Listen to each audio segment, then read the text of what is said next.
Welcome back to Frantic Nerdcast. It's 2026, baby. 26, fuck. Yeah, I'm here for one episode, so enjoy it. That's right. We've got Zach for one episode. We've got Brock. We've got me. And later in the episode, we will have Viking Collects as well, all the way from Perth, which is the other side of Australia, which is kind of Australia, but not Australia. Yeah, we talk about What? Western Australia is not really Australia. It's another country. I think of Perth as like Newcastle size because I'm like, man, I'm so jealous he's got so many things. I'm like, it's capital city. Of course it's got more things than we do. And Western Australia is like half of Australia. Yeah. It's also what, 12 hours away? 6 hours from 6 hours 12, on a flight from Sydney. No, 12 hours. It takes you 12 hours to drive from here to the That's other what- side of that's- New South Wales. You've still got South Australia and then Western Australia to fucking get between there. Flying and driving, and therefore my maths went somewhere in the middle. Flying is 6 hours from Yes. Sydney. Driving, it's more than a day. For our non-Australian fans, I'm gonna Google it. Let's right put it in perspective. For us, where we live, to fly to Perth, it's an extra, I think, hour and a half to fly to Bali. Something like that. So, we've got Google Maps happening. Yeah, All Pretty sure right. it's quicker for us to fly to New Zealand. Yeah, it is. Yeah. Yeah, New Zealand's like 3 hours, Just- I think. 3 or 4. Perth. Something But like that's also on our side of Australia. Yeah. Okay. So, whilst we were away, the Christmas happened, the New Year's happened. What did our nerdy Santa bring us? What did Nerdy Santa bring us? Not too much, honestly. We sort of went down the route of, hey, let's get a couple of little things for us and put a bit more focus into Riv, our little one, so that she could sort of have a bit more and enjoy what she was getting in and amongst. Did get a couple of Pokemon packs to open, which was always nice. Didn't get a single pack. Didn't you? No. No? Oh, well. That happens. What about yourself? My wife got me tickets to Papa Roach. Fuck yeah. Not really on the nerdy side, but fucking love me some Papa Roach. So Yeah. I'm going to see Papa Roach in April, I think, Nice. which will be good. That's really it. Got cash off the old girl, so that kind of got spent on some stuff. Naturally does. I did just recently, using that money, purchase 2 of the Vox Machina Universes sets, starter sets. Oh, yeah, yeah. So I got 2 of those coming, and Yeah, I also got 2 starter sets for HoloLive coming. Nice. Oh, that was a fun game. Yeah, so that means I'll have 3 HoloLive sets, so we'll definitely be able to have a play of that. Good fun, and What was I say? That's the one with the girls, but that's very generic. that's the most Japanese card Yeah, I was gonna say that was the first one we played, wasn't it? So they're idols, yeah. They're like digi-idol kind of things. Well, And the Universes sets is UFS Universes, the My Hero Academia card game, whatever you want to call it. I got a brand new iPad, Ooh! which is telling me it will take 1 day and 15 hours to drive from here to Optus Stadium, which is in Perth. Okay, There you Yeah, so that's how far it is from to drive. there you go. Other than that, Viking Collects. Get in your car and start driving, buddy. I got this and I got socks and undies. Every man's dream. Socks Yeah, and undies beautiful. for Christmas. I think we all got that. Yeah, it's another year done, and I got some Pokemon cards. Got a Zapdos tin. Marvellous. That's it, really. Yeah, It was beautiful. pretty tame. That's all we need. That's all we need. Pretty tame. How about what'd you guys get up to? Came here for New Year's. Not much. Yeah, it's some drinking. Yeah. We are Australian. That's what we do on New Year's. We get drunk. Everyone left before 12 o'clock, and one of my other mates was Have you here. heard this story? No. So everyone left. We left about 11:15, I think. We Yep. were like the last one standing. AJ's packing up.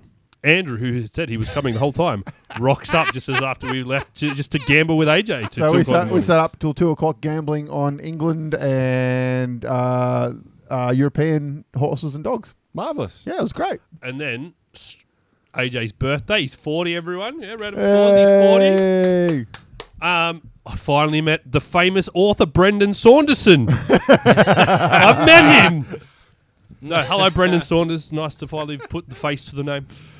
I'm the one apparently man, much taller than he expected. Apparently, the probationary chair you've got me on makes me look small on camera. Fair enough. it's all got to do with the angles. It does. It's all about the angles. Also, if you hear noises right now, we are having a fantastic summer thunderstorm happening outside. Lightning, thunder, rain. It's going mental. So Wind, locust, plagues. It's just a typical Australian summer. No, I played a bit of golf, but obviously my main priority is getting ready for the birth of my child, which should be this Monday. It's a trap. Yeah, so that's basically where my focus has been this holiday. So you've got me for this episode, and then maybe I'll zoom in for a few others after the baby's born until I'm allowed out of the house again. We also did get a chance to record a couple of board games as well, so those episodes will be coming in the future. Some went better than others. Yeah, some did go better than others. But we're learning. That's all right. You probably won't see those episodes, so they don't exist. Because if it's not on the internet, it doesn't exist. Exactly. So you'll get to see some of those coming up. Also, I am recording a couple of Plays Games episodes of a fantastic card game that came out, I want to say around 2003, 2004. It's called The Eye of Judgment. It was on the PlayStation 3. It used the iToy camera over the top, and you play your physical cards onto zones, and then they came alive in the game. Oh, yeah. Fantastic. I found my cards, so I'm going to be recording a couple sets of games of that. Okay. Chucking it up on the channel. It's a fantastic game, and it'll just be good to play. It's got a good AI that you can play against, and Awesome. I need to find an adapter for my old 64 because I read into the Twitch's terms of services. I cannot stream an emulator, so I shan't be doing that. Oh, because everyone listens to those. I'm aware, but we're Aussie and we do. Because I was actually watching a dude today at lunchtime, and he was playing. It was a live stream that was recorded, and then he's like bunched it together and put on YouTube. He's playing Pokemon Evolved, and it's someone who's taken the green leaf Pokemon, modded it so that every Pokemon has at minimum 3 evolutions. Oh, right. So all your ones that don't have an evolution, they've all got like another 2 on top of it.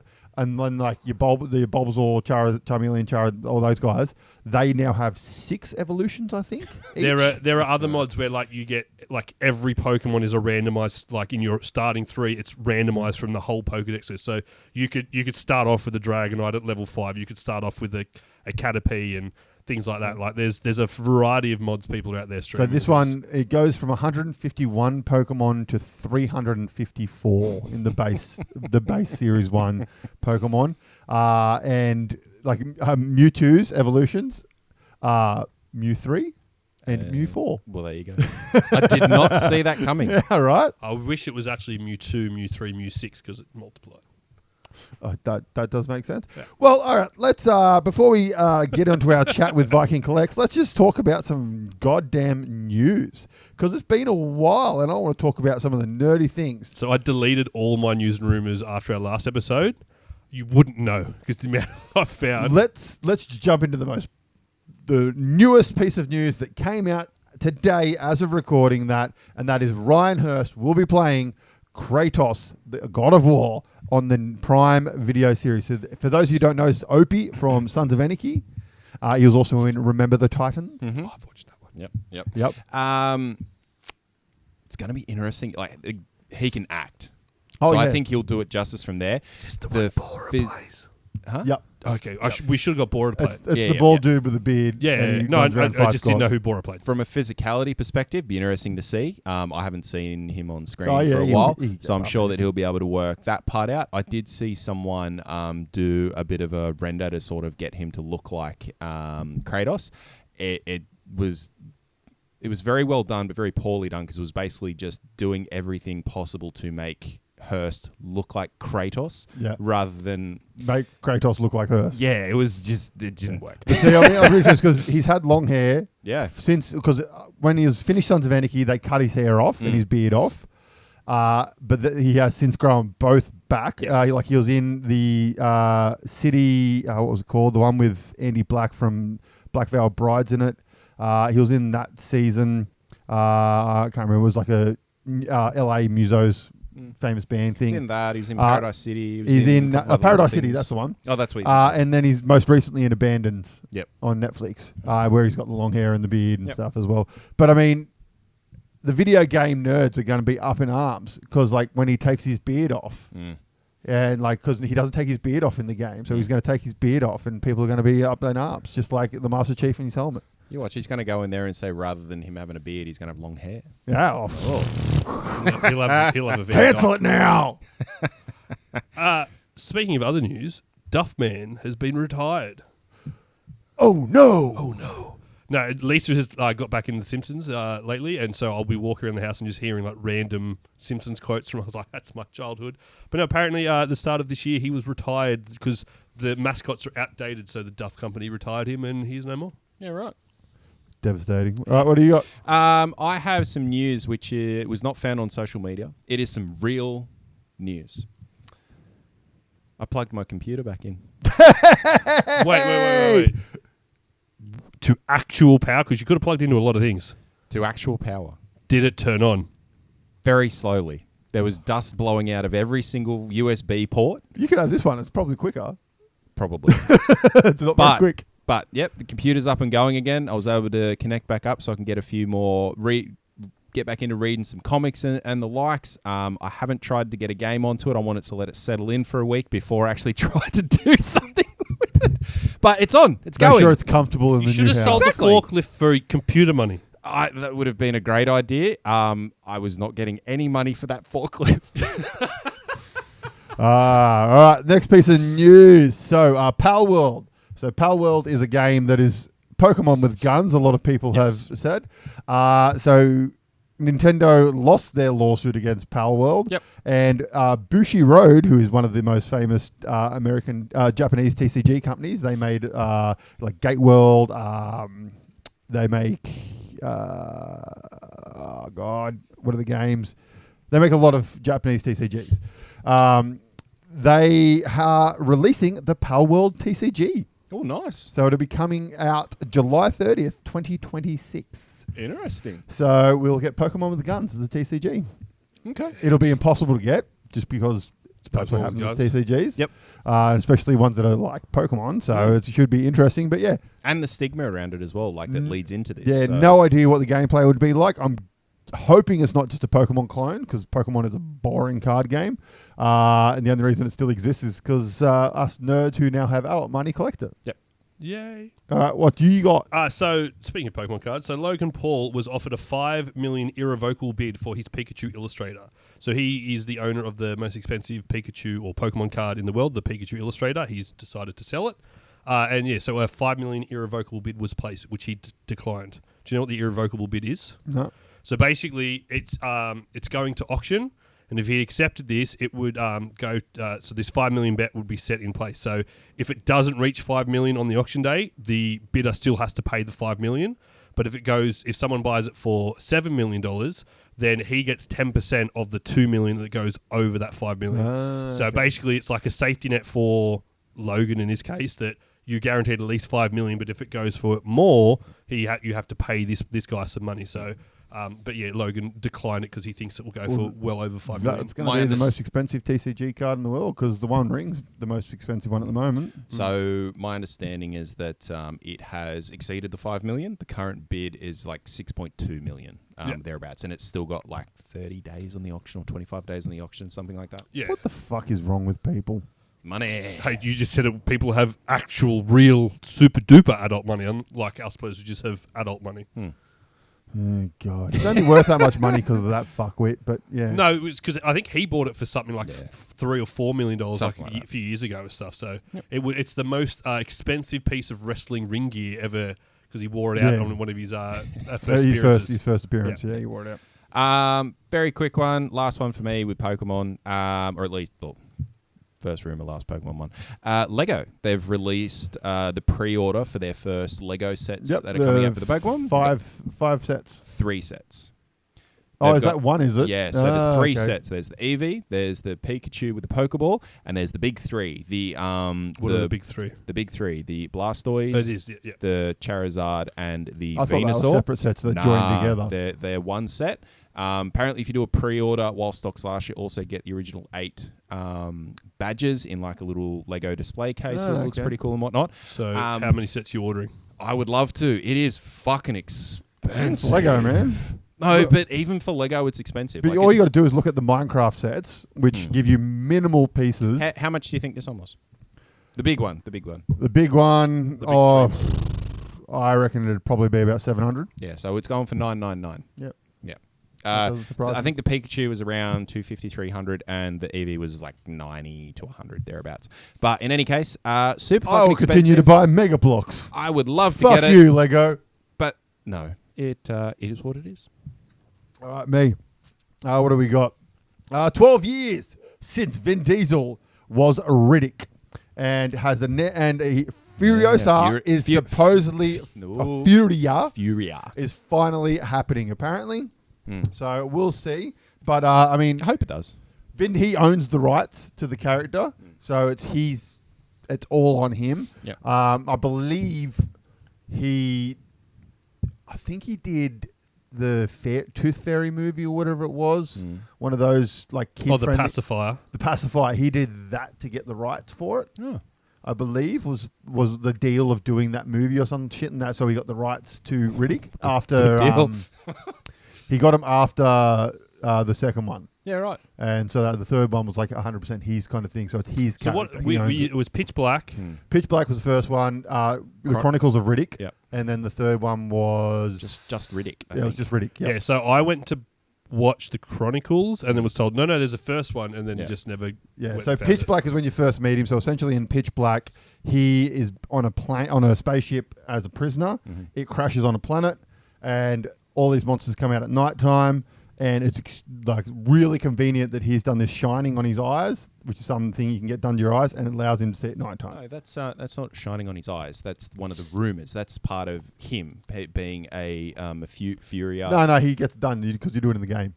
You might do it in the game. Which are part, it's canonical with the game, with the show. We'll look it up after. I was sure that was actually part of him, and the could be a redaction coming next week. Within the game, within the show was, do you just get them shined and whatnot? And he said it came out after that it was part of his race, and he's like one of the last people from his race. He's supposedly the last, yeah. But now he's going back to Furia in this one. Yeah. So I hope it gets made, and I look forward to it because I fucking love those movies. Fucking oath. So Henry Cavill, and his only focus is Warhammer, correct? That's the only thing. He's rumoured to be playing Captain Demetrian Titus, a Warden of Ultramar. So basically, he's the firstborn captain of the second company, if you want to go real nerd down there. So it's Primaris Marine, so he'll be going on his adventures. Whether that's the character they've chosen, they're going to make their own adventures, or whether they're going to follow his actual adventures, I don't know. I would have preferred him to do Uriel Ventress, which is a bit of an older character, but like he goes through and like some of the stories that are already there for them to follow would have been fantastic. You get to see the Nightbringer with the Necrons, you do like a big Tyranid hive mind swarm and things like that. So that would have been my pick, but this one could be fun too. It's just to be determined the storylines that they go down. Joe Carey. Or Steve Harrington from Stranger Things. It's been linked with every fucking role ever. He has. And Dylan O'Brien from Maze Runner. They have been rumoured within the MCU. Just like every actor on Earth. Yeah, pretty much. I like these ones. Joe Keery as Harry Osborn. Harry Osborn, that's the one I saw. And Dylan O'Brien, a couple of other ones. They're talking about him being like the new Cyclops or the new Logan being the two. I can't see Logan. I can see Cyclops. I think that would be pretty sweet. He's got the broodiness for Cyclops. Yeah, definitely. So, who knows? We'll see where it goes. Actually, when his hair was long in American Assassin, I could. That's kind of. I could see him Wolverine in American Assassin. It's kind of, but I'm still definitely far more Cyclops, and I think 100%. Being far more Cyclops, it puts me off the Logan factor. All right. Whilst we're talking about Cyclops, the fucking Avengers trailer. Oh my God. I haven't watched the trailer because I don't want to. I have watched you can watch it. The end of that trailer so many freaking times. So fucking I've good. just seen the Cyclops still. I was like, that's enough. So basically, I don't need to see it anymore. So we've had 4 teaser trailers. Yes. Supposedly that's it. We're not getting any more teaser trailers. That's all we need. We first got Captain America. True, it's a different story as well. And basically it's Captain America rocking his baby in the past timeline that he went back to at the end of Endgame. And then it says Captain America, Steve Rogers will return. Then we got Thor with Love. Love, that's a name. And basically saying like he's sick of fighting, praying to the Almighty, Almighty. and he's hoping that's the daughter that he gets at the end of Love and Thunder. I blocked out that movie because that's why it's called Love and Thunder. Yeah. But so pretty much saying he just wants to be a dad and he wants to protect her. Then it says Thor and Love will return. Blah blah blah. Then the third one we get is just beautiful cinematic shots of a wrecked mansion, Xavier School for Gifted Kids, and it's just like the things on the ground wrecked, and you just hear Patrick Stewart and his Patrick Stewart voice. Patrick Stewart says talking, one line, and then Ian McKellen comes in over top, and you're just like, oh. And then you see a little chess piece hover up and move, and then Patrick Stewart's hand touching Ian McKellen's, and it comes back. Ian McKellen's got like the long, scraggly white hair, and it's the wheelchair version of the chair, so it's the OG X-Men movie ones, and blah blah blah blah blah, and then all of a sudden it just flash cuts to Cyclops in fucking comic accurate outfit, dropping to his knees, doing a massive power blast without his goggles everywhere, with 2 Sentinels walking in the background, and you're just like, Ugh! It's like that scene from South Park where Randy explodes over the computer. Oh, so basically, the mansion's getting fucked up, and we'll see X-Men what will else return. happens there. And then the X-Men will return. the X-Men will return, X-Men and then will the return. final one was the Wakandans walking through the desert, and then M'Baku puts his hand out, and then Ben Grimm's hand comes in and shakes it and goes, "Hi, I'm Ben Grimm," and then that was that. Do I And need in the to back watch you the had, second Black Panther? Namor in the back. Yeah, Nemo. Yeah. No. Okay. All you need to know is that She's the Black Panther, Yeah. and OG Black Panther had a kid, and like right at the end of the movie, she meets up with him, and is that kid super powerful like all the other kids in this universe? he will have probably. Well, essentially, it was just one of those things of kid. We're setting up Young Avengers, which after Secret Wars probably won't happen. Yep. You never know. You never know. That's right. You never know. Any case, the other thing from that is the Russo brothers have come out pretty much at the release of number 4, and they've said these are not teasers, they are clues, they are descriptors as to what has happened, what is happening, yada, yada, yada. So naturally, every single nerd or every single MCU follower is going down as many fucking rabbit holes as they possibly can. Yeah, all the YouTubes. I've cracked the code from the Avengers trailer. No, you haven't. Fuck off. And there's some really interesting codes and really interesting things that they're coming out of about Don't growth, rabbit belief, all hole that sort of this. stuff. I've rabbit holed myself so much on these fucking There's a rabbit hole we'll talk about later that Yeah. I've got Okay. umbrage with you. So Okay, so Kevin Smith has announced that he is doing Dogma 2 And also Jay and Silent Bob 3, finishing his trilogy. But the big news that I like for Dogma 2, because old mate's died. What's his name? Alan Rickman. Alan Rickman died, and he played one of the angels in the original Dogma. He's decided to essentially write a new character who is to replace that character, and he is writing it with Helen Mirren in mind, which I would love to see Helen Mirren in a Kevin Smith movie. Yeah. Because I love her in the Fast and Furious movies, where she's kind of like, I'm just going to have fucking fun with this and just go with the stupidness. And I think she was in Red too, wasn't she? With yeah, you with the Red movie with she was in Malkovich and stuff. both of them, Yeah. I think. All that, yeah. I think she was in both of them. Yeah, Who's she the was. main I character always in forget Red? there was a Red too. Is it Bruce? Bruce Willis, Yeah, it John is. Malkovich. There won't be a Red 3. Well, he doesn't act anymore, so. Yeah, so I'm looking forward to if that happens, and I hope she would be like, yeah, 100% I'll do it. So speaking of things that might happen, subscribe. So Henry Cavill sticking with Warhammer. Yep. This is the only project he can deviate for, because if these rumors are true, my pants are off. Nothing is confirmed yet. But I'm going to say already, before you even say what it is, I have no idea what you're talking about. I'm just going to say it's not true. Probably not.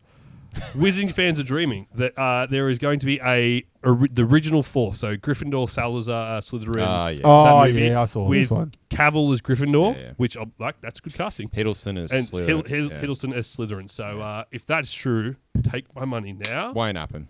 I would like it to happen. It's not happening. That's- Anywho. All right, 2 more each. Two more each. Don't ruin my fantasy. I'm going to quickly do this one purely because I went down a rabbit hole with it. Caleb McLaughlin. He is Lucas in Stranger Things. He's the big fan cast at the moment for Miles Morales in the Spider-Man universe or in the MCU.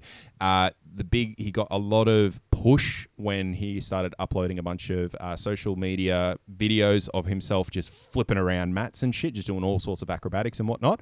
The rabbit hole I went down to is I found it was kind of like a natural progression from his actual like previous learnings and all that sort of stuff. So he is a trained dancer in various different facets of dancing. and that actually was basically a kickstart to his career in theatre and Broadway and whatnot. So it's kind of like, well, he's done that, and then he's done this other thing, and he's done the theatre, and he's done the acting. It's kind of like, well, now that he's no longer filming, I mean, it's kind of natural for someone of that stature to go and do something like that. So, yeah, I just thought that was interesting. Would love to see him as Miles Morales. I think he'd nail it. Love the rabbit holes that other people go down and send me down as well. All right, I've got a fun little one. So this Code Violet is a new game that's coming out on all that kind of stuff. And apparently they will not be releasing it on PC, and it is to protect the actress from not safe for work modifications. Okay. I mean, that's not going to stop them. I'm guessing it's harder to mod PS5 and it is, but it'll Xbox just games make it and stuff. a little bit harder. It's not going to stop them. But yeah, so apparently that's the thing they're doing. Speaking of games, Blizzard is developing a new StarCraft game, but this one will be a third-person shooter. It's rumored to be the headline of BlizzCon 2026. Yeah, I've heard that. Yeah, I'd be interested to see how that goes. Obviously, StarCraft very much along the Age of Empires route previously, so this is a vastly different take on StarCraft was literally... Well, it was the original one, but it was just they weren't allowed to have the rights to Warhammer 40k, so they made StarCraft. Yeah. It's essentially a Warhammer 40k ripoff. Space Marines, Tyranids, and Necrons, really? Very, very quick side piece to that is I went, and some people do know, some people don't, but I went and did a quick guest spot on the Void podcast, and we actually spoke about StarCraft because the host there, Dan Rigby, he fucking loves StarCraft, watches a bunch of it, played it through his youth and whatnot. So yeah, that was one thing that we spoke about on the Void podcast. It was definitely one of the first big esports. So there are film clips of... Thank you, sir. This is why I'm on probation. There's like famous film clips of like the finalists arriving into like airport hangars on like Boeing 747s and stuff to rock up to their PCs to play the finals and stuff. So it's in Korea it was massive and still is massive to this day. So it's interesting because it's obviously a very different take on the StarCraft gaming history. All right, last one. So this is my last one, which is disappointing because I had heaps that I wanted to go through, but I'm going to do the most interesting one for me. Tell us how you really feel. So Thomas Ian Nichols, he played Kevin in American Pie. Now, if we go back to the first American Pie, he's the guy who basically he stands up in front of all of his mates at the start and he goes, "No, fuck this. We're all going to go and get laid by the end of summer or before college or whatever." Yep. He's the one who stands up and gives that rousing speech. He was the one that bangs Tara Reid. Yeah. So he's fucking doing. So this is for all you Newcastle people. On the 21st of January, so he's next week, hosting a free trivia night at a local pub. Yeah, it's the Cahaiba Sports Club. Yeah, so Cahaiba he's doing Sports a few Club. of them around Australia. Yeah, up to Newcastle, head on up, fucking check it out. I thought that was fucking awesome. So will you two go there next week to play? You never know. Content? I won't be allowed out of the house. You won't be. Okay, so the former Green Ranger actor Yasutomo Ihara. How come you get another one? This is his second my one. last one. So I said two more, everyone. You started. I said you were doing yours. I said two more, and you got your two. So you're right. You're right. He did shortchange you one. He did. Oh, fuck off. So the former Green Ranger from Japan, Yasutomo Ihara, he used his training he learned during the filming of Power Rangers to rob 43 houses in Japan and has been arrested. Didn't you? Yeah, you were telling me the other night. It's pretty funny. Fucking hell. Well, you got to use those skills somewhere. Yeah. I'll use this rumour to sort of pivot into a new talking point. So, obviously, the big news at the end of last year was Warner Brothers was up for sale. Netflix has submitted a bid which has been accepted, but Paramount has now come through and apparently filed a lawsuit against Warner Brothers, forcing them to disclose the financial details of their $83 billion deal with Netflix. Yeah, because apparently Paramount came through and did a hostile takeover bid or whatever, got declined, and then they did another one increasing the value. I think they did 3 in total, and then the third one got knocked back. They said, "Nah, fuck it, what's going on here?" And that's where this So it's to disclose revenue splits, deal terms tied with blockbuster agreements, setting up a major industry clash with Paramount pushing for answers. So it'd be interesting to see what happens there. Obviously, this is obviously such a big thing because obviously Disney own so many other companies that you don't really want to be left behind in the streaming world when something like this comes up. So. be interesting what happens. Yeah. Speaking of streaming shows, I think it was last week or this week might have been, season 2 of The Night Manager officially started. Yeah, I haven't started yet. Oh, it's good. Excellent. It's good. That's all I want to know. If you haven't watched The Night Manager, season 1 is on Prime. It Incredible. is Tom Hiddleston and Hugh Laurie, and it is amazing. Chef's kiss, one of the best shows made. I needed a new show. It's beautiful. It was, and the thing that was really great about it, it was left field. It was kind of like, hey, I think Hiddleston had just done Loki I think he just done the Avengers. I think, or maybe it was around then. It's been a while. 6 years? In any case, he's just sort of done that, and basically it's like, oh, that's the guy from, like, a lot of people saying, oh yeah, that's the guy who plays Loki. Let's give this a watch because whatever. And everybody who did that was like, fuck, that was fucking incredible. And the other thing is, most people in America only know Hugh Laurie from House. Yeah. Which, like, if you're a lot of Australians, I know him from Blackadder.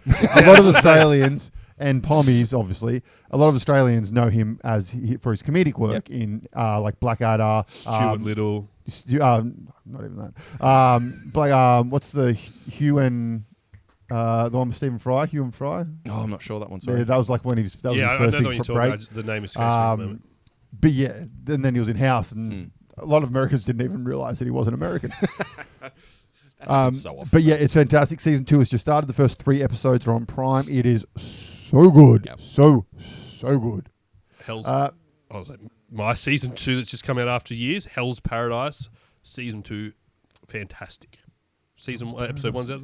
You haven't watched it. I've told you guys to watch it. It's 30 episodes for the first season, and this is effectively, it's stopped as almost like it's a mid-season because first episode of season 2. Yeah. Okay. It's literally picks up like right where it lets off. There is no like, let's ease into it. It's just straight away. So go watch it if you haven't. It's 30 episodes for the first season and weekly releases at the moment for season 2, and it is a baller anime.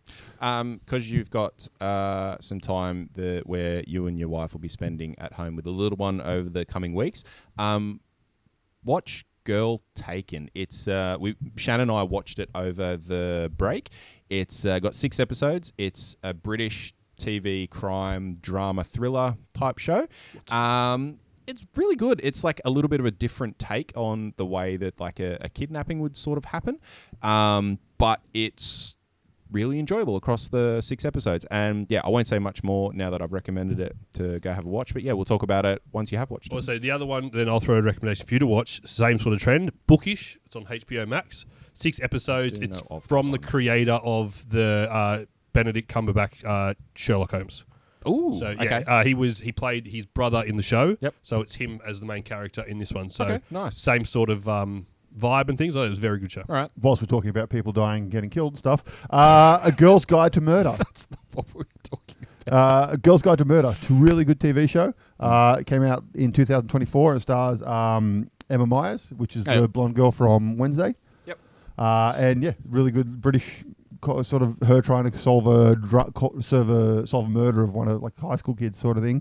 It was a really good show. All right, we've got a couple of shows to watch and then come back and talk about it in a bit more. All right, and so we've got Vikings Collect all the way from WA. He's come to talk about Pokemon and all things nerd in the Viking world. How are we? Hey guys, how's it going? Good. It's we've talked about you so much on the podcast that it's good to finally get you on it. I mean, he is an OG Frantic wearing the hat, so... Yep, got to wear the merch on. Oh. Yeah, give Bev a run for his money. That's right. we need at least 2. All right, so like we start with most of the guests, what are your nerd credentials, Mr. Viking? My nerd credentials take me back to childhood when I had the old 64. So yeah, I've been playing games basically since I can remember, starting with the 64 and then switched over to Xbox. And then stayed with Xbox until now, current times. And then also Pokemon on the Game Boys. The really important Halo is my game. Halo's your game, yeah. The really important question is, Nintendo 64, what's the best game? Not the best, but my very first Nintendo 64 game was Earthworm Jim. Or Space Worm Jim. Classic. Yeah, Earthworm Jim. Yeah. I don't know if I've played So that. good. Although I think I only got halfway through and couldn't finish one of the levels and rage quit and stopped playing it. I actually can't After remember if I spent, played it on weeks 64 playing it. or the Mega Drive. Oh, when I the played it. games back then was so bloody hard. I used to play Earthworm Jim on the Super Nintendo. Yeah. Yeah. Yeah, right. Well, you're exactly right. Yeah. Like video games back in the day, we've spoken about it before. They were done in a way to sort of build resilience with you. Like you didn't have a save function. You always had to go through, do and grind and get through. And if you got to a point and you lost, you threw your whole fucking kit and caboodle out the window because you had to start again. Yeah, Well- I remember being at a mate's house having a sleepover and we played the Digimon Adventure game on his PS1. Yep. But we'd lost his save card, so we had to leave the PS. I think I stayed for 2 days, and we left the PS1 on for 2 days straight because we didn't want to lose our save. And Yep. then it was heartbreaking when I was like, "All right, time to go home." And we That had to was turn it actually a off. game that was ahead of its time too. Like that was sick. But have you seen? Oh, now it was they, so good. They apparently game developers are looking at putting an AI function in. So if you get stuck at a certain point in the game, you can use AI to get past that part and No. move on. Really? No. Yeah. And everyone's like, no, that was the point of the game. If it was challenging, you had to be good enough to beat it, not just skip it. Like I remember, like back you in the were day, saying, Yeah. Halo. Like you used to. I remember lining up to get Halo 3, and I bought Halo 3 and bought the compendium book that went with it. Yeah. So you got all the lore, and then you got the level layouts and all Yeah. that kind of stuff. It was that was the Yeah. fucking days of gaming. Yeah, and you used to go through and get That's them it. like to help you along the way and pick up. Oh, yeah. Yeah, see, I enjoyed Yeah, you games had to where go back and buy the game manual as well to Yeah. try and find out like all the hints and tricks and stuff. Exactly. So Yeah. with being Now you can play a game, finish it in an hour, and be done. So being Halo, as you said, you love the Halo games and the series and whatnot. Are you going to jump into PlayStation when they do the re-release? Maybe we bought my son a PlayStation for Christmas 2 years ago. So we've got the PS5 and we've got the Xbox Series X. So Sorted.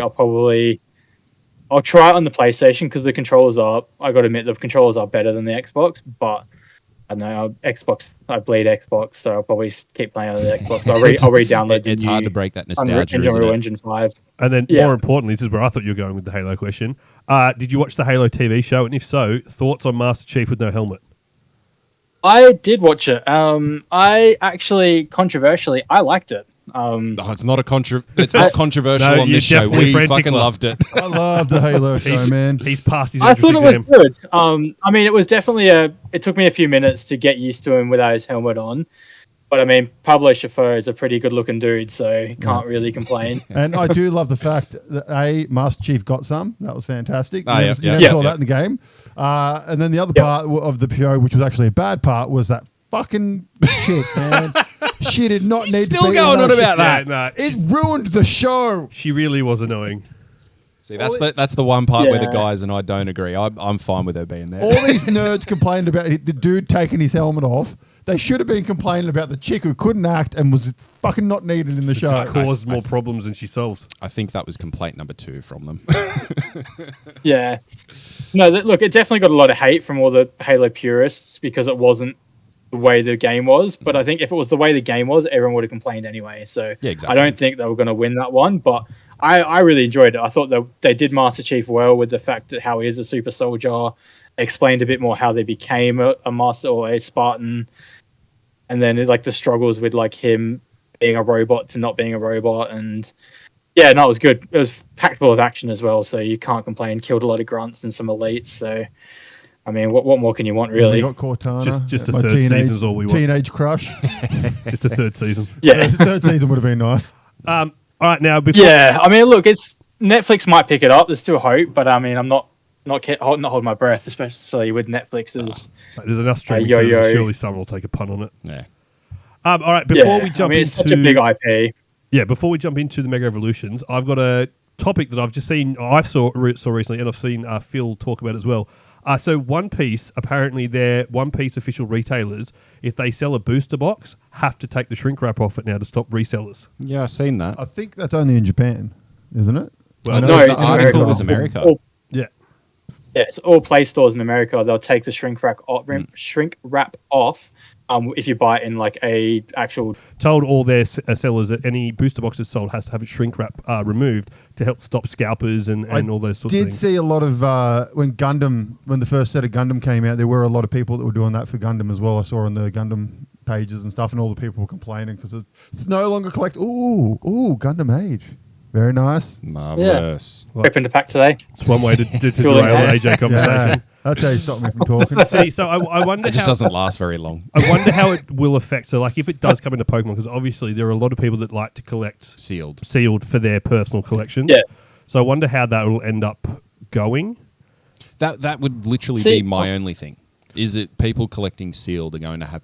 I'm sure that they'll be able to come up with something, but then it's like, well, how do you prove that that's what you were doing? Yeah. It then becomes about, I don't know, almost selling two different products. You're selling a sealed product and a product to open, and like, who fucking knows?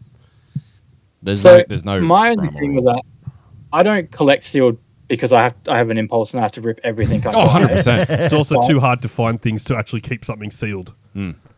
Exactly, but I mean, the guys that keep a sealed collection, they keep it in an acrylic case anyway. Yes. So what does it matter if the shrink rack's taken off, if everything, all the packs are still closed? Yeah. Like the ETB has, like, especially the ETBs, they have the guide and stuff, so it comes with a full size.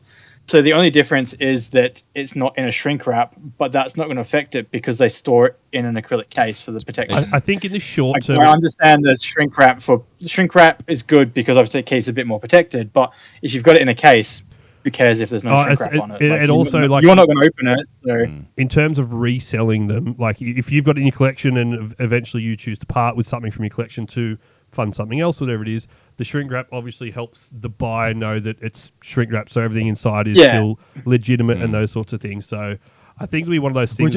Which isn't necessary because all you got to do is look at the Logan Paul video where he opens the pack and it's fucking G.I. Joe cards. Yeah, it's pretty funny. I mean, there just needs to be a different way to seal the box.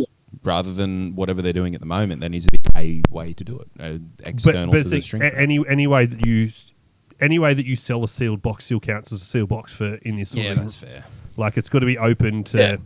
But as I said, I think short term it'll have an impact on pricing, but if this moves into all TCG markets, in 5 years' time, obviously, people aren't going to care because you can't get these sealed. Like, it might affect the current ones where you could still buy Mega that are sealed, but then future Mega boxes that they release aren't sealed, sort of thing. But in 2-3 years' time, if this comes in and becomes the norm, I don't think it'll have too much. It'll just maybe affect people, like people be have a bit more scrutiny when they're buying from someone to make sure that they're actually buying legit packs, not resealed. Yeah, and watch the fucking mass uptake in people getting amongst a sealed collection for future resale. All right. Well, before. But I mean, like ETBs and stuff, like you can never put an ETB back together properly, so you can tell if it's been opened. Yeah. Booster boxes, they have like the pull tabs, like you can still tell if it's a sealed box whether there's plastic or not. So I don't know. I reckon people just complain because people love to complain about everything anyway. That's pretty Naturally. People are fuckwits. Yeah. I say So I obviously met Vikings through Instagram, through Pokemon. So it said it's a shout out to Pokemon with the community it's established because it does allow you to meet some really cool people like Phil. And then that obviously led us into our Mega Evolution Master Set race that we completed at the end of last year. So Brock and I have spoken about that ad nauseum on the channel. So Phil, let's get your thoughts and opinions on the challenge we had. My wallet is still not recovered. Yeah. Otherwise, no, it was a great time. Like the banter going back and forth was awesome, and it just kind of added another element to collecting it, and made it a bit more fun, and made it like a bit more urgency to go get stuff, and it made it more fun, I reckon, than just pulling cards and collecting them as normal. So yeah, it was a really good time. Really bloody expensive, but it was great. Yeah, it wasn't so expensive till like 3 weeks out, really, and then we're like, oh, we've actually got to go and buy these cards because we're not pulling them, and then it was like, yeah, we've only got expensive cards left to buy. I personally didn't find the challenge too hard. Of course you did. It wasn't very expensive for me. Bastard. Yeah, so I went very hard on the launch day. I think I bought 2 booster boxes, 2 ETBs, 2 bundles, all the blister packs. So I would probably say I spent close to $1,000 on that first weekend, and so got myself a really healthy lead. And then I just had the worst pack luck and pulled not a single SIR. I have and people think I like finished still on- messaging me like, especially because we've started to like dish out the prizes and things since New Year's. And like, how did you come third with only needing 4 cards left and like having to explain the achievement points? And that's kind of what stuck Phil as well. Like if Phil had have sort of just gone day one, here are all my cards, he would have ticked off all the achievements straight away, sort of thing, and then he basically would have won it. But because he sort of separated them out a little bit and gave him a bit of content for more than one day, it's sort of what bit him in the ass at the end. Whereas I just went for straight up, there's the achievements, I'm going to get them. Yep. No, I think it was that and the fact that I have the worst pack luck ever. And I think I worked it out. I think I was close between the 250 and 300 packs of Mega Evolutions, and I still haven't pulled one SIR from that set. Oh my god! Not even the Surge. Everyone's pulled the Surge. No, not a single one. Not even the Surge, Mate. which is like the cheapest one to pull. Not one single SIR. Yeah, out of Luke that. pulled it 3 times. And that's what killed me. The fact that I didn't pull a single SIR. So then it got to the end of the race, and I had to go try and buy all these cards just before Christmas, which is But see, not at great. least the upside you had though is at least you have plenty of conventions things to go and trade with. Where we've got one store basically, and you know he's basically got the market share in Newcastle, so he can charge what he wants for the prices. And if we're going in to do trading things, it depends on the card. It sort of balances out a little bit, but it's usually on the lower end of trying to get things. Yeah, I went in New Year's Eve because I pulled that double Absol. So I went in to see if I could get the Latius, but they didn't have it. They had a Gardevoir. Like, oh, interesting. I was like, that's like 250 market value. He had like 400 on it. I was like, nah, that could stay there. But then the Lucario, he had it in there for like 290. Yeah. So anywho, Oh, yeah. Yeah, and I was lucky that a lot of the vendors over here got on board as well, and they did me like really good deals on the trades as well. I will say that too as well. Like all even the online guys from I did a couple of trades with JT up in Queensland and Hads in Sydney, and they were on board with like, I'll do your trade and I'll do it at like 95% sort of thing, and or awesome. if not straight value trades and things. So yeah, like I said, the community definitely got around us to support us to get to that end. So.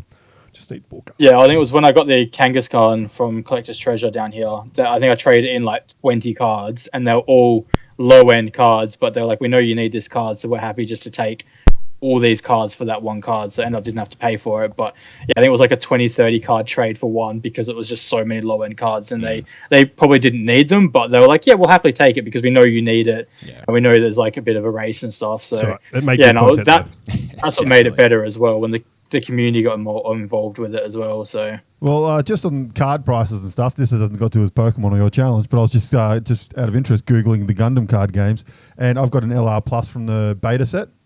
It's the Gundam just standing there with the fucking thing behind him. We got it graded, got a 10. It is now up to 1,024 US. It keeps going up. Yeah. Jeez. Yeah, it's jumped about 200 since we got it graded. Yeah, I need to get Not that bad. graded. But look, the results, we've sort of shared them through over Instagram and whatnot.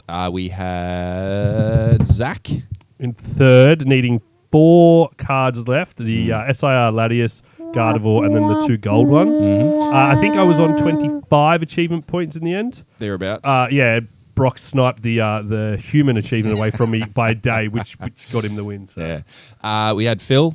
So he's come in second place. You need... Was it 4 or 5 cards left? 4 cards? I think I need the 2 golds, Venusaur, Lucario, and Gardevoir. Yep, so 5 cards. I think I needed 5. Yep, but you came in second because you managed to get up to 35, I think it was. Yeah, thereabouts on your achievement points. And then I managed to get through to the lead with about a week and a half to go on, I think it was about 40 points, and needing 4 cards to get the 2 gold, the Venusaur, and the Lucario. With that, Zach, after I had held the lead for about 10 I had weeks, it for I had the week lead 1. for. I had it from week 1, and then it was Phil all the way until. You pretty much you feel like you pretty much had it for most of the competition, didn't you? It did, yeah.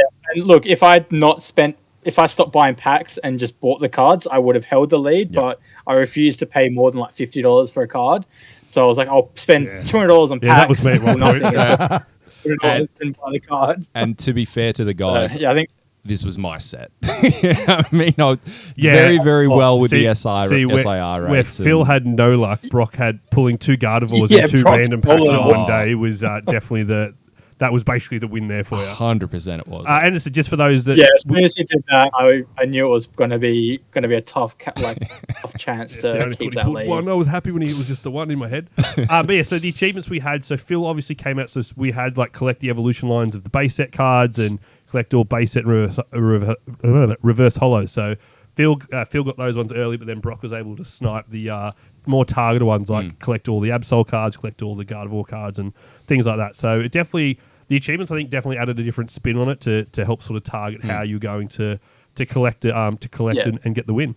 Yeah, definitely. And then definitely brought a bit more strategy to it as well. So you had to like strategically okay, well, this achievement hasn't been picked yet, so I'm going to try and focus on buying those cards first instead of just buying the cheaper ones, and try to like strategically pick up stuff that's going to give you the card and then also give you the achievement as well. So yeah, it was a bit more to it than just I need this card, I'll go buy it. So I like that as well. And limiting the amount of cards you could buy as well. Yeah. That was very good. Yeah. And I'll say a big shout out to Poker Grind Zone, if you can see it on my iPad there. For coming on board and sponsoring the event. So Brock's walked away with his UPC Charizard, which he's currently opening on his channel. Yep. Phil walked away with an ETB, and I walked away with a 3-pack booster. I was really hoping I got the gold card in that 3-pack booster. just to be like, look at that. There we go. Beautiful. ETB just rocked up today. Marvellous. Excellent. But yeah, so I unfortunately did not get anything out of my 3 packs for Phantasmal Flame, so hopefully you boys have better luck with that one. Fingers crossed. Yeah, this is where I get all my SIRs out of that ETB now. And then so we are going to embark on a new challenge starting on the 1st of February. Putting that down as our hard start date because otherwise we'll just never pick a date. So 1st of February, so it's going to be the 3 of us are starting, and then Mrs. Vikings Taryn is coming on board as the 4th one for hopefully the first of many of these series. But it's going to be a 4-way pack battle where we have a binder. Every week we'll be opening a pack each, and we're scoring who wins the pack battle. But every hit we get will go into this binder, and we'll be giving away that binder at the end of the challenge. So I'm scared to open Prismatic Evolution, so I guarantee someone will open a God Pack, and per the rules of the game, all hits have to go into that binder. So it's going to be really interesting to see if anything along those lines happens. If, as you said, we hit a God Pack, or we just get we get gold, or some of those really really chased SIR cards. It's going to be scary. See, I'm just it's going to be heartbreaking if we pull something that I want. See, it's like, it's got to. Someone's going to walk away with this card. That's fine. You just have to do what those whatnot channels do, where it's like, we're opening it. The stream's gone down. Oh no! Okay, we're opening it. There's nothing in this packet. But as long as I don't pull cards from like a completely different pack in it. So you're opening like a Crown Zenith, and there's Mega Evolution cards in there. There's nothing in there. As long as it's not the Pikachu from Surging Sparks. I hope because if I pull that and have to give it away, I'll be so upset. The Booty Chew. Yeah, the Booty Chew. Yeah. But yeah, so I said that'll be starting on the 1st of February. We'll have a weekly video alternating on the 4 of our channels. It'll go for a few months or so we can actually get some hits into the binder. Yep. And then, we'll be giving it away at the end, and hopefully it's a success, so make sure everyone gets around it, and we'll do it again with another content creator and share the love with everyone. 100%. Oh, and then I've spoken to Master Trainers, who does some sick binder tags and things. So he has agreed to donate a binder print job as well. So the winner will get to choose their artwork they want on their binder as well. Nice, that sounds sick. Thanks for getting involved with this challenge. It was like I said before, it was the wallet didn't like it, but the rest of it was awesome. So the banter between us was good fun. It was nice to be able to give banter and receive it as well, because some people don't receive banter too great and they get a bit upset. It was definitely back and forth the whole way, so it was great. The banter definitely started slow as we were sort of testing the waters of how far we could push it. I think I just went straight in. I would like to sort of, because I think we're all trying to do Phantasmal Flame, so I wouldn't mind just as a little private one between us, just to see who can actually complete that set. Yeah. The first, no, just a personal one. We don't need prizes or anything on it, but just see what we can do for that. Sounds awesome. Well, look, Phil, it's been awesome having you on here, and thanks so much for coming along. Just quickly before we leave, where can everyone find your things? So Instagram, it's Viking Collects. YouTube, Viking Collects on Instagram, YouTube, and Facebook. There's a bit of TikTok, but I to be honest, I'm a bit slack posting on there. But yeah, Facebook, Instagram, and YouTube at Viking Collects. Go follow him so he can overtake Taryn in the follow account again. Yeah. All right, thanks a lot, brother. We'll see you next time, mate. No worries. Cheers, mate. Bye. Awesome. Cheers, guys. All right, welcome back to it from our chat with Viking. Thank you very much for that interview with us. It was very nice of you. He's an absolute legend, Phil. Lots of fun, lots of banter with him. And so we finished the first one. And if you've just watched it, obviously, we have another challenge coming with Phil starting soon. So, yeah. Excellent. All right, let's talk about the big thing, the thing that happened. I watched finished Stranger on Things New season Year's. 1 and 2 and 3 and 4. All right, New Year's Day, baby. It happened. The last one came out. Spoilers, if you have not watched it, fucking deal with it. Yeah. Do you want me to start? Yep. From the start, like my progress through it up to season 5? No, do not Season give a 5. fuck about season 4 and BL4. That's good because I didn't think they were very good. All right, season 5. Initial thoughts. The best ending, and I'm talking the best wrap up to a show I've ever seen. But overall, I think it was the best season of the 5.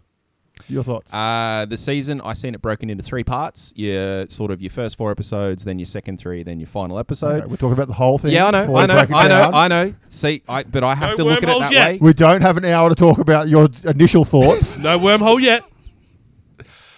I enjoyed parts of it. Other parts were drawn out too much, and there was focus put in areas which, you could have put that focus elsewhere to enjoy it more. Not my favourite season. My initial thoughts were the start was boring as fuck. The end was fantastic. And probably the best season. Let's continue on. Let's break into it. Let's dive into it. So, touching on a point of yours, I have timings here. So, I've lost them because rumours have moved around on me. But basically, the fight with Vecna took less time than Will's coming out speech. Yes, it did. And by second when I fight, it was like effectively 6 minutes and 50 for Will and 6 minutes 24 or something for the Vecna fight. I didn't think it was that long, but Will's speech definitely didn't need to be that long, and the timing of it just seemed out of place. Oh, it was so out of place. We're literally minutes away. Our last chance at survival. The plan is about to start in 2 minutes' time. But let's stop and have this chat. I understand why he came out with it. The it coming needed out, to happen, but it needed to happen timing. because it was obviously foreshadowed since like season 2. Because the whole time Lisa's like, I think he might be gay. I definitely that comment. Yep. And then obviously, so it had to happen. That was fine. It just the timing of it didn't suit. The other issue I have with something being too long was Nancy's breakup speech. That went forever, and conveniently, the wax stopped melting just at the top of the board. I was like, you could have just had a little bit of a grace there. Yeah. But I did like how they how they figured out the wax had stopped. Yeah. And through the ring, went, ding, ding, ding. Like, that's good. Again, it was smart. something that needed to happen, but again, I think it just took too long. But they were basically my 2 main negatives. Was just the other one that I'll throw in with those 3 for taking too fucking long was when Max and Holly, they finally get to the point where Max sees her out from within Vecna's mind dungeon, so to speak. As soon as she got there, every single person who reached that space, when they were watching, the one thing that came into their mind was, run. Yeah. Run, bitch. Run. She didn't fucking run. She spent, and again, it comes down to timing. She was talking to Holly for longer about what Holly needed to focus on to get out of this place and all the good things. She was talking about that for longer than it took for them to get to that point through the dream scenes. I'll take it further again. Every time they got to the doorway to finally leave his dream, we're going to stop here and have a chat. Resulting the first time, obviously, Vecna finding them and shutting the door. Yeah. I was like, after that experience, the second time you see that, don't stop, go. There was a lot of those types of things. Just a lot of those types of things for me, and that's where, for me, the first part was the best because it was the first 4 episodes. They were paced well. They didn't necessarily dwell on anything, and it culminated with Will basically becoming the sorcerer with his innate abilities and whatnot, and the way that he went through with all those demigorgons and fucked them up. And I thought that was so incredibly well done. I love the end of it, but that part where Will turns into his fucking superpowered, but it dragged on. That first episode, that was boring as batshit. They could have done the first 4 episodes, like up to that point with Will, I reckon easily in 1.5 episodes. Especially considering their movie length episodes. And again, they were boring. And I think that comes back and to the amount of world building that happened in season 4. I think it comes back to the whole season where the timing of particular things, it was very evident that they had to fill very, very big portions of time on the screen, i.e. 8 movie-length episodes. But they weren't, though. Half of them weren't. Because they were like, I think the shortest was an hour and 20? No, less than that. Hour Like, and 10? there was like, because I made point of going to look at it because we talked about before how it's 8 movie-length episodes, and season 4 had the last one being like almost 2 hours, 40 minutes or something. I was like, all right, so we're in for 90-minute episodes at minimum and all this sort of stuff. And there was one 2-hour episode, which was the last one. Last episode, yeah. And the rest of them were like, some of them were just over it was an 2.5 hour. hours. Oh, really? From memory. Yeah, like they all felt like 2 fucking hours. They were longer. They were not as long as I was expecting with all the hype around. It's 8 movie-length episodes. Okay. Yeah, I'll be honest. I actually didn't look at that. I just made an assumption, started watching, and it felt like it was a fucking long time. So the reason why I think this is the best season is because if I was watching this at the point of release, the early seasons, I probably would have stopped after maybe season 2. Yeah, I think, in my opinion, it's one of my favourite seasons just for the sheer the storytelling of the world building. that was Like, cool. fuck the characters. Could not give a shit what happened to them. Yep. But the actual world building of what the Upside Down was Brilliant. beautiful. So well done. Like, they could have explained that in so many different ways. And the fact that it was a fucking space bridge. Yeah. Oh, fantastic. The Mind Flayer was a fucking alien. Yeah. On a completely different planet. That just was so cool. Yeah, I love that fact. Oh, and the Mind Flayer reveal of being the hand actually was the tree, Mind and it just Flayer. turned into a big spider. Yeah, Oh, I was like, that so was good. fucking sick. Yeah. So good. And the fact, I like that a lot of people hadn't picked up on this when I pointed it out to them, and I don't know how, is the fact of every episode they always they make a character look like a famous character from the era. And Nancy was Rambo in season 5. no, she's fucking Ripley. She's Ripley from Aliens. Yeah. Like, spot on. Like, the hair It's a is fair Ripley's. assessment too. The gun. Lisa and I said Rambo, but yeah. The way she walks with the gun, the bullets hanging over it, like, it's Ripley from Aliens, man. So speaking of characters, this also was the season that probably ruined my favourite character throughout, which was Dustin.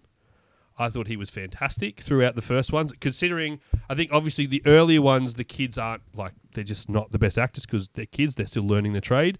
And he probably had the easiest role to play because he was the comic relief, so it was easier for him to look better. But yeah, I thought he grew really well. I understand why he was a salty bitch at the start of this one, and we'll talk about the reason for that in a moment because that's another gripe I had. But yeah, I was like, he was just salty for, like... No, we're not talking about that. It's a different season. No, I need to talk to him about it. And it's a different season. We're not talking about that on air. It's a different season. We're talking about season 5 here, baby. So, it's like with him being salty through the whole season, like, again, for me, it came down to a timing thing. They spent 90% of him on screen building up to a single moment between him and Steve. But it was also the timing was an issue too, because there was apparently 2 years between the end of season 4 and the start of this season. I didn't think it was that long, but I knew there was the a time period jump of time. happens in the last episode. What? The 2-year time jump happens at the end of the last episode. No, he's talking about between the seasons. Oh, yep. Sorry. It's about because they say like the army have been here for like 2 years. Like this has become the normal and things like that. Like it's been quite a long period of time for them there. Yeah.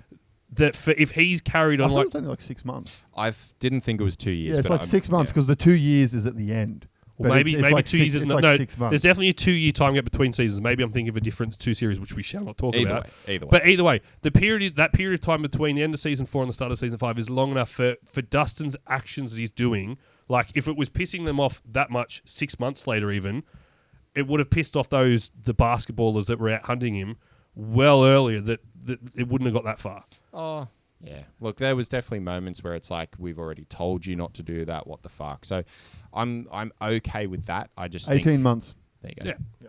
So, yeah, look, I think timing overall. I think they had to do that just for the age of the actors. yeah. The whole series definitely would have worked better if it was something set between like the space of a year, See, which obviously is not possible with the actors involved. My major problem with Dustin in the season was the fucking mullet. Oh, God. You had the mullet the whole fucking time. No, it was really it got bad in worse. this season. It was really bad. He's really grown into it. Yeah. Yeah. Grew into his teeth too finally. What are your thoughts about the fact that there was no demigorgons at the end? I don't give a shit. Don't give a shit. Why not? Because who cares? Actually, now it's only because you've pointed it out. Maybe it's starting to think about it, but yeah, it doesn't matter. At the time, I was watching it, and I thought, no, he would have them there. They On would the be planet. there. Yeah, on the planet. Like, that's where they came from. That's where they're But from. it's also, you don't know. This is where you're starting to go down the problem of you don't know the population of them. He sent them all into the upside down. Have they all been killed? No, so that's fine, and they're all Apparently not valid. fine, They're right? all The tone says it's not fine. No, they're all valid points, and that's where I thought at the time watching it, where are they? Whatever. Moving on. Then the Duffer Brothers came out and gave an explanation, and he said, Vector didn't need him there because no one was going to go get him on his home planet. That's also a valid No, point. it's fucking not. He's got the kids there, and he knows that people are going after the kids. But they've to work this shit his out. defense was the fact is they had to get up there. Yeah. And Also, the fact he's hiding inside a fucking giant spider. Yeah, where people, he's connected to people, i.e. Will and whatnot, to get in and out. But then Will's your safety net. Will would have killed them. Yeah. But also, like, there's many ways exactly, you can but I explain would it. rather have had that Because, into it. well, it may have just been the fact of Vecna might have wanted them there, but Vecna's not in charge of them. The Mind Flayer is. Well, and that was another And the Mind Flayer simply went, I'm going to fuck these things up. And that I'm was hungry. actually a fan theory that I preferred, is that the Mind Flayer was like the embodiment of the Demigorgons. Basically, it's able to take them on or into his structure, so to speak. And I was kind of like, you know what? I prefer that theory than what the Duffer Brothers said, but it still doesn't fucking work because the body was already there.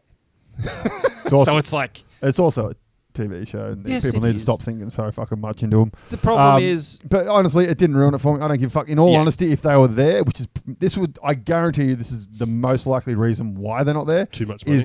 The fact of it would have distracted.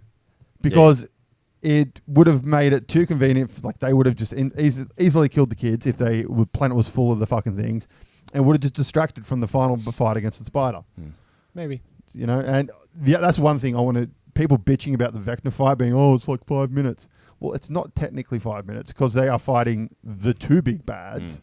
They're fighting Vecna and the Mind Flayer. So the fight is a lot longer than 5 minutes. You know, people, I hate people. Just fucking hate people. Just watch the show and enjoy the fucking thing and be thankful we have cool shit like this in our lifetime. The next thing, this is something that Lisa and I discussed a lot. So 11... The theory Mike puts out at the end, because I loved the ending. All the characters got a nice wrap up at the end. I will say they did. I said that last 30 minutes is probably the best. Fucking beautiful. It's probably the best. Lord of the Rings, take note. Yeah, it's probably the best wrap up, as said, to a season like this, where every character story was ended in a meaningful, believable way, and then obviously it ends with Mike telling the story of this is what happens with 11. Yep. And I was like, you see the scene with him at graduation where the speakers are going, and you see it flash back to the battle at the end battle, and you're like, he's just picked up on something here. How does 11 get there? Were you happy with his explanation or not? Well, I liked it's... She wasn't there. The thing that people need to remember, it's him telling a story. Yes. It's his way of coping with the fact that she's dead. He's the storyteller. That's the whole purpose of that part of the thing. It's like 300, the movie 300. People take it too fucking literally. The movie 300 is a dude sitting around a fire telling a story to inspire people. This is just him telling a story to make his friends happy. Exactly. And that's where it's been done really, really well, so that it leaves it for these types of conversations where it's how you want to take that story. Do you want to believe exactly what he said? Do you want to still believe the story? Because even he says, I don't know, this is my story. And 11's actually dead. Like, it could go either way. So my biggest gripe with if the story is true is it 6? Yeah, and the other one there. She's a fucking horrible character. Yeah, she's up there with Halo chick. she's just there to sow discord. She did nothing but just cause problems. The only way the theory works is if she projected that she got shot from the start. Because if she got shot, there's no way she survives the rest of that battle to be able to cast a spell at the end. So that was my only gripe, was if she got shot, she was not surviving to the people end. can live with a gunshot wound for a while. The other big question that I've loved seeing on the internet, and I'm like, this is a good point. A lot of pregnant women died because they were all in the Upside Down. All those pregnant women that she runs past that they're injecting the blood and stuff into. Oh, yeah. They're all in the Upside Down. They're all dead now. Yeah. A lot of them dead floating in outer space. But again, that serves the purpose of why Elle chose to end herself, was to get rid of the end of that blood. The other question is, and I'm assuming this will lead to a potential prequel to it, where the fuck did that rock come from to start with?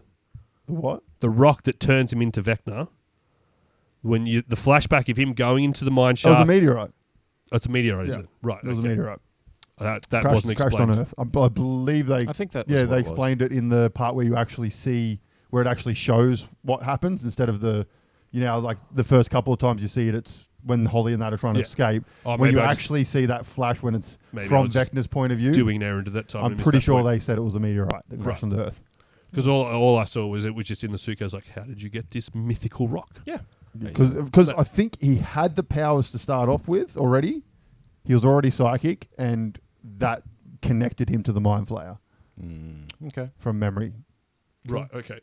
I would have just taken it as he got all the powers from the rock and that was it. No, I think the powers already existed, but the rock that just connected into the Mind Flayer. Which is probably why he was able to stand it then. That then created the experiments with all the other kids, which then involved 11 pushing him through the wall, which then opened the space bridge, etc., etc., etc.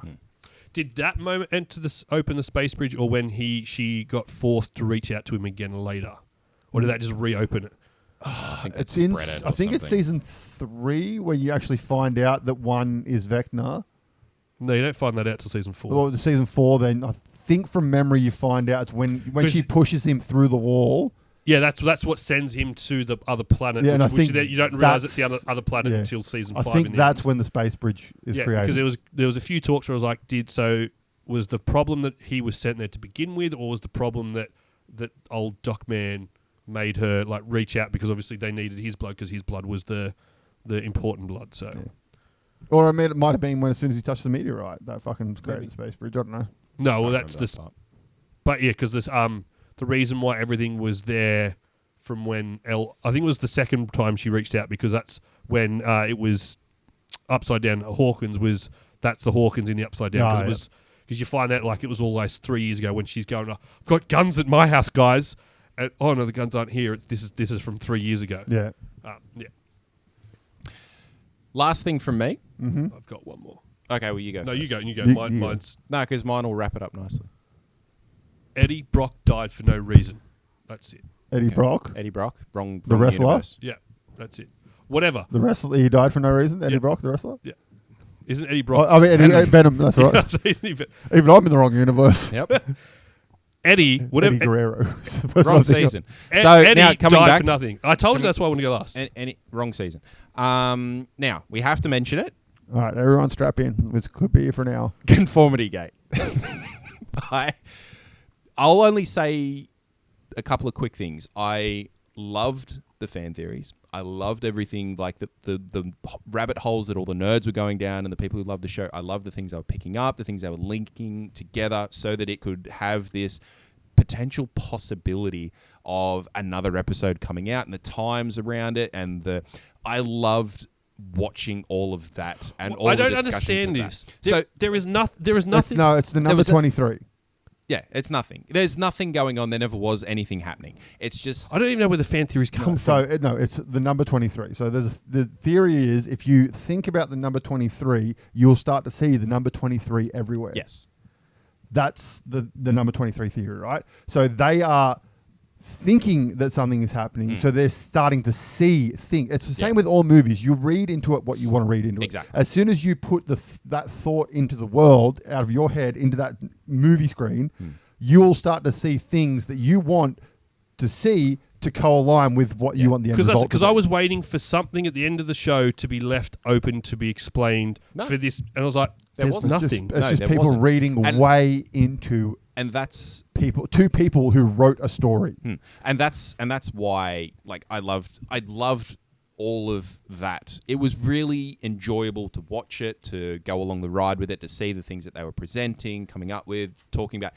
I really, really enjoyed that. I love the two main theories where it was like, it's going to come out on the 7th because of this, that, and the other through the series. And the other one was, on the 12th, the documentary is actually going to be the final episode because they've done that in the past, and it was being an ode to Nightmare on Elm Street, where they did a documentary on the movie series. However, it was actually another movie, yada, yada, yada.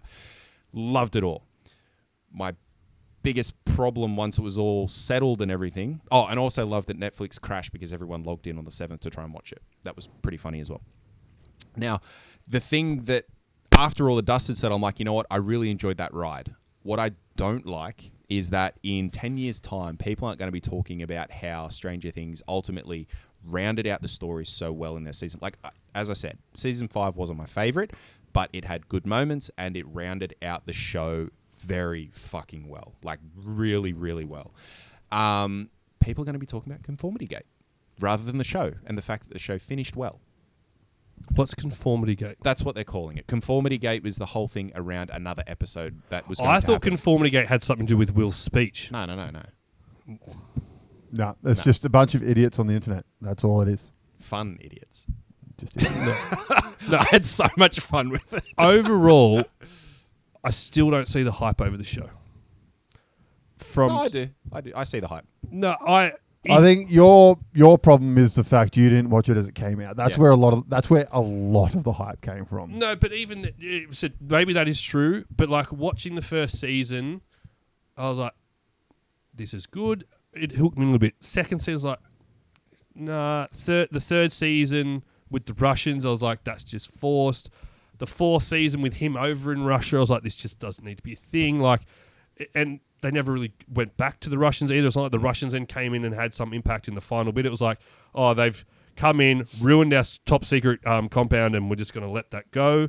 Like, the Americans didn't retaliate to the Russians having a super secret compound on American soil. Like, it just, there were so many things, and if it wasn't basically for the podcast, I could talk about it today, and the fact that it was the hype around it, I was like, all right, maybe this show is actually good. Let's watch it, because as Lisa and I both said many times, it's a lot of hype around Stranger Things. Do you want to watch it? Nah, not really. We watched it. We had a long break between season 2 and season 3 because we just weren't into it. Sure. And I think if it wasn't for the hype around it to push through and actually try and find what it was, none of the seasons really. That's why I think season 5 was the best for me, because there was a lot of story wrapping up and things like that, which was done really well. But yeah, the first 4 seasons, nothing really hooked us in dramatically. Sure. Fair enough. I am going to watch the documentary. I haven't watched it yet, or the wrapping up doco that came out. Apparently, it's getting a lot of flack, basically highlighting that the Duffer Brothers didn't have a finished story when they started filming and all sorts of stuff like that. They didn't have a fucking finished story. My opinion, who cares? I just want to actually watch it for myself and actually see what they present within the doco and have my own thoughts on it. But it was interesting to see. I personally think that it was, again, the people who wanted Conformity Gate being salty that they didn't get it, so let's hammer them. To be quite honest. Okay. Well, ratings, season 5. What do we got? Season 4, if it was just the ending, I'd be giving it like a 9.5. That last 30 minutes was fantastic. Overall, probably 7.5. I'm sitting at about a 7, yeah. Yeah, I think I put 8 from memory. It was good. All right, so speaking of streaming, there are lots of shows that are coming out this year on streaming that I'm excited for. I'm just going to throw one comment out there because none of you will care about it, but this, what is it, the winter season for anime, whatever it is, the current anime season is fucking top tier with shows that are coming out. So if you are interested in anime or whatever, this is the time to either wet your toes in it, or if you're already dick hard in it like I am, go further, because this is a season of banger shows that are coming out. I've seen a lot of hype. Speaking and I started of anime, Free Reign. yeah, I started Free Reign. I knew if I could have picked the two of your reflections on this, I'd have nailed it to a T. Okay, so I watched it. I've watched half the season now. It's fucking shit. It is so boring. Nailed that. It is so boring. I think I'm up to episode like 10 or 11 maybe, and I love the pacing, I love the build, I love the character development and the way that they're carrying that character through, and the way that it's around free rent, and he liked it too. just the way that just how she's out to doing her thing, and the connections that she's making with other people and in the past and in now, and even when you get some of like the action scenes per se, there's not many of them, but the way that they're done and the build to them are incredible. There are some more, but listen. So my mate Sam, who was like is my go-to for anything anime, he was shocked that I like this because I'm a typical shonen, One Piece, Dragon Ball Z. Yep. That's sort of what I liked. He recommended it to me, thinking you'll hate this. I like the fact it is slower. I like it is. It's more around Frieren's character development, understanding of humanity and things, because you get that at the start where I'm just going to go away for 75 years and it's nothing, and come back and everything will be the same, where obviously the human companions have aged drastically and die. And then it's her then going back and rebuilding her sort of D&D group, so to speak, with the next generation of those characters. Yes, it is very slow, but I think that's kind of why I liked it, because it is a slower, relaxed pace. So many shows that do it better, though. Oh, there possibly is. So many shows that do the exact same thing better. You get to the end, and then you actually start to see Frieren's power come out a lot more. You start to get to some antagonists on the show, because I think that's the problem. The start doesn't really have an antagonist. There is no bad guy. There is no, like, what is the purpose other than... Time is that's the bad literally guy. the antagonist for the start, because there is time. There is no purpose. Son of a bitch.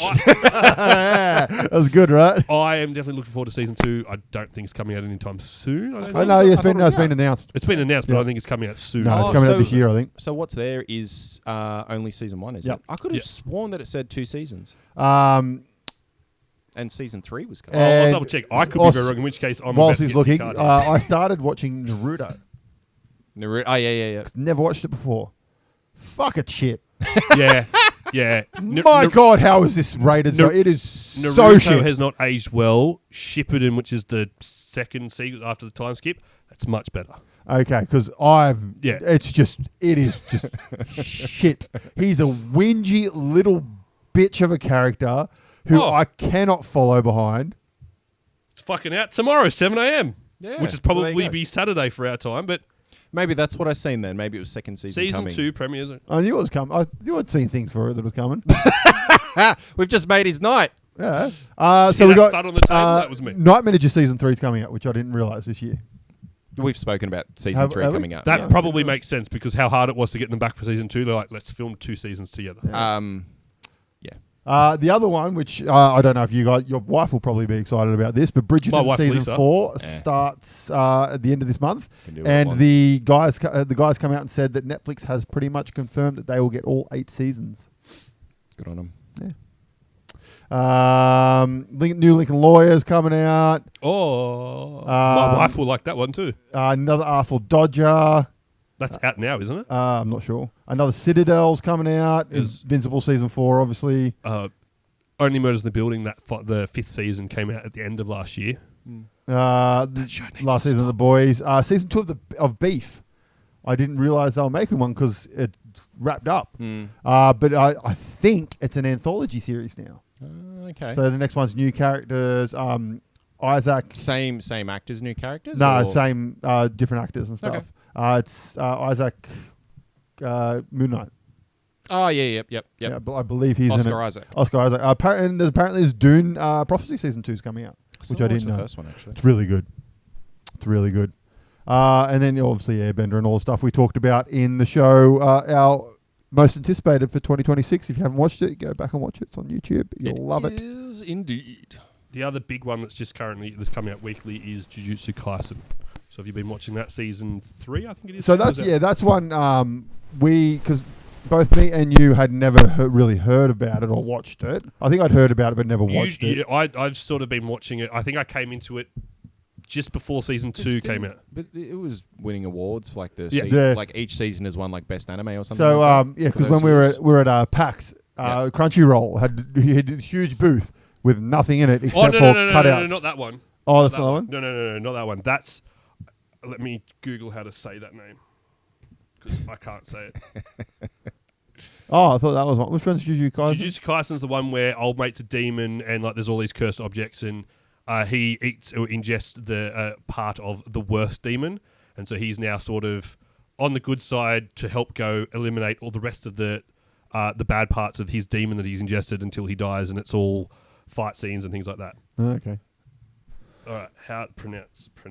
Fire Force. I've been watching Fire Force as well, which is a fantastic anime about the final season's just come firefighters, and the fires are all started by people who spontaneously combust and become fire demons. Right. And so the Fire Force essentially is like they have a nun on the Fire Force, and she like does the prayers and stuff like that. The main protagonist is a dude who has like these fire abilities, so he doesn't wear shoes and he can shoot fire out of his feet and like fly with it and stuff like that. And then there's another chick who does magic, like she's a sorcerer and does magical powers and stuff like that. And that's how they fight these fire spirit things. And it's really good. It's really good. It's pronounced Gachikakata. Gachiakta. Fucking nailing this. Gachiakta, yeah. Yeah, Gachiakta. So basically... Say it again. Gachiakta. Please don't say it again. If you look at how it's actually spelled, I would never have got there. So basically, this is a world where there is different levels. So top tier people live inside the walls up on top of this, what is called a sphere, and they're hate dirt, like filth, anti-germaphobes. Then there's like the tribes that live around the outside, which obviously there's lesser people. And then their big thing is if you commit a crime, and obviously crime is very looked down on in this society. And then if you commit a crime, you're sentenced to death, which is pushed off the edge where all the rubbish goes. He, the main character, is framed for the murder of his stepfather. He is pushed off the edge and manages to survive because of the innate powers you sort of find out he has towards the end of it. So the old school Astro Boy world. Basically. Kind of, yeah. And down the bottom is all these sort of trash things where anima sort of runs wild and things which can corrupt things, which turns them into trash beasts. But there are certain people called cleaners or givers, and they can sort of give positive anima into treasured objects, which become valuable instruments.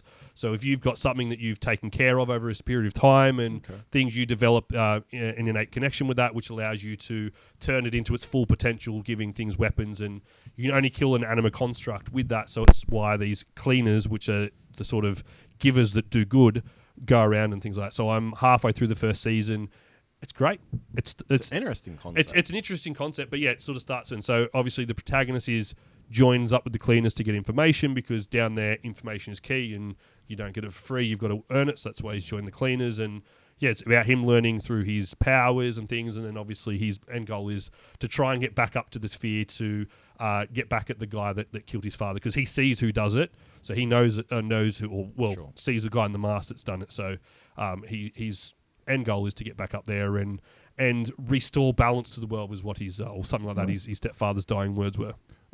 So a show, I just remember the show I watched during the holidays that I started when season 1 first came out and just I forgot about it and stopped watching it. Sure. The Magicians. Okay. It's based on a book series. There's 5 seasons of it. And basically it's magicians are real things, and they go to a school for magicians in New York. And essentially, like, I think witches and stuff like that. But like the first day that this kid gets accepted, a dude walks through a mirror and his face is fully covered by moths that flap around, and like kills one of the teachers and all this kind of stuff and does all this bad stuff. And throughout it all as well, the main protagonist, he has grown up with these books called the Fillory books. And essentially, they're a Lion, the Witch, and the Wardrobe, right? There's this place that these kids go through a clock to get to, and this magical world and stuff, and you find out this world is real, and it's actually the source of all magic, and this guy's from Fillory, this bad guy and stuff, and there's a lot to explain over the 5 seasons. Like, a lot happens, but it's really good. It's kind of like an adult Harry Potter. Yeah, right. I shall watch it. 3 movies I watched. Playdate is the oldest of the 3. We've talked about it. It's fucking great. 7 out of 10. I thought that was brilliant. Loads, like, it's just is what it is. Don't expect anything more than it's a Kevin James. The action stupidness movie. of it was fantastic, and Alan Rickman just played. No, Alan Rickman, fucking hell. Richardson. Alan Richardson plays into it so well. The new Knives Out. I watched that. Yep. I would say it's probably the second of the three, the best one. I gave it 7.5. And then Anaconda, the new one out of the movies, had no right to be as funny as it was. Now, I know I didn't watch the trailer, which I think is a good thing in the end, because it's one of those ones where a lot of people say it was... apparently every funny part happened in the trailer. The more I thought about it... So I should just watch the trailer? Yep. I originally gave it 8 out of 10. I thought it was brilliant. Like, I went there, I was like, walked out laughing like, this just shouldn't have been this good. The more I thought about it, it's sort of like the Tropic Thunder style of movie. So they've gone there to recreate Anacondas because... they loved it as a kid. Yeah, I loved it as a kid. And Paul Rudd lies saying, I've got the rights to Anaconda, so let's go remake it. They don't. And then obviously they end up being in Anacondas because Anacondas strike and attack and just very much Tropic Thunder. Let's go make a movie in the bushes. Oh my God, now we're actually living Tropic Thunder. And I can just see Jack Black making the pitch right now to the producers and whatnot and directors. He's like, what if it was Tropic Thunder, but Anacondas? But like, it's like, here's the money. it's another movie kind of like Playdate. All the things happen in the right places at the right times. Like it's done. It's never forced to be anything more than what you think it was, because unapologetic in what it's trying to be. Yeah, like when I thought it was Anaconda, I was like, oh, is it going to be more like the first ones? How is it going to be like that when you've got that was my big thing. Jack Black and Paul? I was like, it's not going to be something like the original one. They do have cameos though, the original cast. Oh, nice. It's like everything is just done well. Like it's I gave it 8 out of 10 because I thought it was brilliant. Yes, maybe because I didn't see the trailer and I didn't necessarily know the funny parts that were coming, but yeah, if you haven't watched it, go watch it. It's great. Excellent. Anything else before we head, guys? Probably. All right. Well, this will be the last time you see Zach for a couple of episodes, just because he's having a baby. So good luck to him with child rearing. I'm hoping to get at least, now that we've somehow worked out how Zoom works with Phil, to zoom in for some bits and pieces of episodes moving forward. But we might answer your call. Yeah, thanks, man. Appreciate it. But yes. I'll see you in a few weeks. Well, thank you very much for watching, ladies and gentlemen.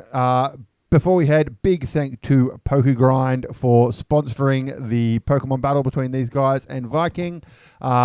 He is awesome. Make sure if you need anything Pokemon TCG related, head over to his website and check it out. Yep. It is right here as we speak. And make sure you head to our YouTube, like, share, and subscribe. It costs you nothing, and it helps us out greatly. Yeah, I think we're last 113. 113. That's what I saw last time. So I'd like to get to 200 by the end of the year. Yeah, that'd be awesome. 200 by the end of the year. Hopefully we get there. So hopefully some of the challenges we'll do will help kickstart there. But the biggest help is you guys sharing it around. Share the podcast with your mates and your friends, and tell them to come watch 3 Aussies talk nerd. Jump on the socials, Facebook, Instagram. Discord. Get on Discord. If you don't know how to work it, jump onto our Instagram or our Facebook, and there are links there that will take you through to our Discord page. We have lots of chats and debates there as well. All right. Thank you very much, guys. We will see you next time. Stay frantic. Hey, guys. Thanks for listening to Frantic Nerdcast. You can find all our latest news and information on Facebook or at franticnercast.com. You can find us on Instagram at Frantic Nerdcast. Find AJ at Weird Art by AJ. Find Zach at Frantic Kaz and myself at Frantic Brock. Please make sure to head over to our YouTube channel and subscribe for more YouTube-only content like Sequelize It and Plays Games.